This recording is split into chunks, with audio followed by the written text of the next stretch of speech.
निकाय चुनाव पर पटना हाईकोर्ट का बड़ा फैसला। वोटिंग से 6 दिन पहले निकाय चुनाव पर रोक। ओबीसी और ईबीसी आरक्षण पर भी आया फैसला। बिहार में इस महीने होने वाले नगर निकाय चुनाव को लेकर पटना हाईकोर्ट ने बड़ा फैसला दिया है। हाईकोर्ट ने नगर निकाय चुनाव पर तत्काल प्रभाव से रोक लगा दी है। अदालत ने निकाय चुनाव में ओबीसी वर्ग को आरक्षण दिए जाने के फैसले पर भी रोक लगा दी है। हाईकोर्ट ने निकाय चुनाव में अति पिछड़ों के लिए आरक्षित सीटों पर हो रहे मतदान को रोकने को कहा है। इस फैसले के साथ ही 10 और 20 अक्टूबर को होने वाली नगर पालिका चुनाव पर फिलहाल रोक लग गई है। जानकारी के अनुसार पटना हाईकोर्ट ने मंगलवार को आदेश दिया है कि शहरी स्थानीय निकाय चुनाव में ओबीसी और ईबीसी के लिए सीटों का आरक्षण अवैध था। हाईकोर्ट ने कहा कि अति पिछड़ा वर्ग के लिए 20% आरक्षित सीटों को जनरल कर नए सिरे से नोटिफिकेशन जारी करे। साथ ही अदालत ने राज्य निर्वाचन आयोग से कहा है कि वो मतदान की तारीख आगे बढ़ाना चाहे तो बढ़ा सकता है।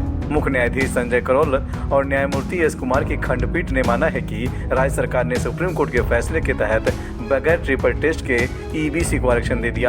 अदालत ने अपने आदेश में कहा है कि राज्य निर्वाचन आयोग सुप्रीम कोर्ट की गाइडलाइन का पालन किए बिना ही चुनाव करा रहा था। इसको लेकर आयोग को हाई कोर्ट ने फटकार भी लगाई। नगर पालिका चुनाव में बगैर ट्रिपल टेस्ट के पिछड़ा वर्ग को आरक्षण दिया गया था। इसे चुनौती देते हुए सुनील कुमार ने सुप्रीम कोर्ट में याचिका दायर की थी। सुप्रीम कोर्ट के आदेश पर हाई कोर्ट में इस मामले की सुनवाई चल रही है। गुरुवार को इस मामले पर आखिरी सुनवाई थी और मंगलवार को इस पर फैसला सुनाया गया। बता दें कि बिहार के 224 नगर निकाय में 4875 वार्ड के लिए चुनाव होना है।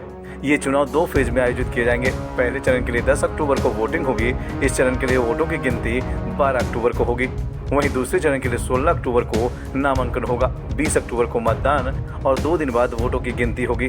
इस चुनाव में कुल बिहार के 1 करोड़ 14 लाख मतदाता वोट करेंगे। हाई कोर्ट के इस फैसले पर सत्ताधारी जेडीयू ने विरोध जताया है। जेडीयू संसदीय बोर्ड के अध्यक्ष उपेंद्र कुशवाहा ने नगर निकाय चुनाव में अति पिछड़ा आरक्षण को रद्द करने और चुनाव रोकने के हाई कोर्ट के फैसले को दुर्भाग्यपूर्ण बताया है। उन्होंने कहा है कि ऐसा फैसला केंद्र सरकार और बीजेपी की गहरी साजिश का नतीजा है। पटना उच्च न्यायालय द्वारा अभी फैसला हुआ है कि बिहार में जो नगर निकायों का चुनाव चल रहा है उसमें अति पिछड़ा का आरक्षण समाप्त होना चाहिए और समाप्त करके बिहार की सरकार फिर से नोटिफिकेशन जारी करे तब चुनाव कराए। तत्काल सब चुनाव को रोक दिया गया है। उच्च न्यायालय का यह फैसला काफी दुर्भाग्यपूर्ण है और केंद्र सरकार साथ ही भारतीय जनता पार्टी दोनों की गहरी साजिश का यह परिणाम है, क्योंकि आरक्षण जो मिला हुआ है या विभिन्न राज्यों में देने की बात चल रही है पंचायती राज संस्थाओं में, नगर निकायों में, उसके लिए कोर्ट ने कहा है कि इसको 3 टेस्ट से जांचने की जरूरत है, तब आरक्षण देना चाहिए।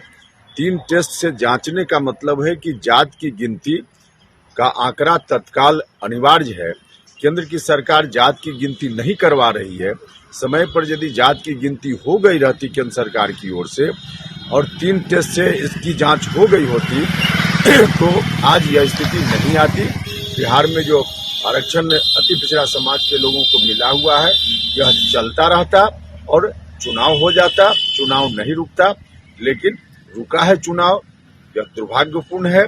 साथ ही केंद्र सरकार और भारतीय जनता पार्टी जो चाह रही है कि पिछड़ों के आरक्षण को समाप्त करो, दलितों के आरक्षण को समाप्त करो, उनकी इस कोशिश का यह परिणाम।